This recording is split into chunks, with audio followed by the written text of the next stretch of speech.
ప్రపంచంలో ఎవ్వరు కూడా నీతిమంతులు లేరు అనే విషయం క్లియర్గా అర్థమవుతుంది. ఎవ్వరు కూడా నీతిమంతులు లేరు కదా. ఎవరు పర్ఫెక్ట్ కాదు, అందరూ కూడా త్రోవ తప్పిన వాళ్ళే, అందరూ కూడా తప్పులు చేస్తున్న వాళ్ళే, అందరూ పాపం చేస్తున్న వాళ్ళే, ఎవరు కూడా ఎగ్జంప్షన్ కాదు.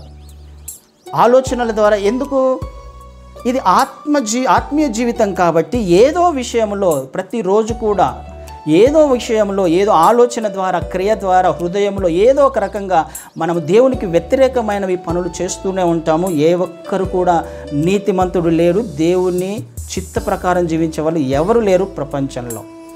ఈ విషయం మనందరికీ తెలుసు, అర్థం అవ్వాలి. కాబట్టి మనం భయపడాల్సిన అవసరం లేదు. కానీ నీతిమంతుడు లేడు, ఒక్కడు లేడు. అంటే నీతిమంతుడిగా ఉండడం అంటే ఏంటి, అందులోనే రాయబడింది, గ్రహించువాడెవడు లేడు. అంటే గ్రహించాలి అని అర్థమవుతుంది కదా. గ్రహించేవాడు కావాలి. ఏంటిది, దేవుని మాటలు గ్రహించేవాడు కావాలి, దేవుని వాక్యము గ్రహించేవాళ్ళు కావాలి, అర్థం చేసుకునే వాళ్ళు కావాలి.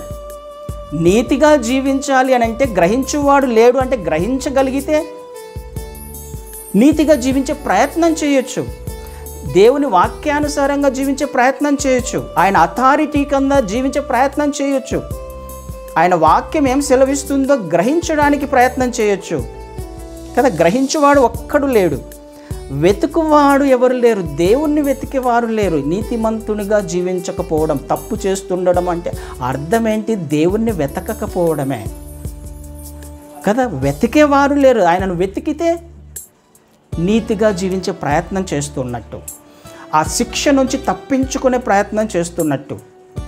దేవుణ్ణి వెతికే వారి కొరకు ఆయన ఎదురు చూస్తూ ఉన్నాడు కదా. గ్రహించడం, ఆయన వాక్యమును గ్రహించే వారి కొరకు ఆయన ఎదురు చూస్తున్నాడు. అలా జీవించడానికి ప్రయత్నం చేసే వాళ్ళు కావాలి ఆయనకి కదా. అందరూ త్రోవ తప్పారు, మేలు చేయవాడు లేడు, ఒక్కడు కూడా. మేలు చేసే వాళ్ళు కూడా లేరు కదా. మేలు చేసే వాళ్ళు కూడా లేరు. మేలు చేయగలిగితే నీతిగా జీవించే ప్రయత్నం చేయొచ్చు, దేవుని మార్గంలో జీవించే ప్రయత్నం చేయొచ్చు. ఇది దేవుని వాక్యము మనకు స్పష్టంగా మాట్లాడుతున్నమాట. మనకు అర్థం అవ్వాల్సింది, ఆయన అధికారం కింద మనము జీవిస్తున్నాము అంటే, ఆయన చిత్తంలో మనము ఉన్నాము అని అంటే, ఆయనను మనం సొంత రక్షకుడిగా అంగీకరించామంటే మనకు తెలియకుండానే కొన్ని విషయాలు జరుగుతున్నాయి. ఇది సత్యమా కాదా అనే విషయము మనంతకు మనం ఆలోచన చేద్దాం. ఇది నిజమా కాదా? మనం చేస్తున్న తప్పులను బట్టి, పొరపాట్లను బట్టి చేస్తూ ఉంటాం, సహజంగానే జరుగుతూ ఉంటాయి.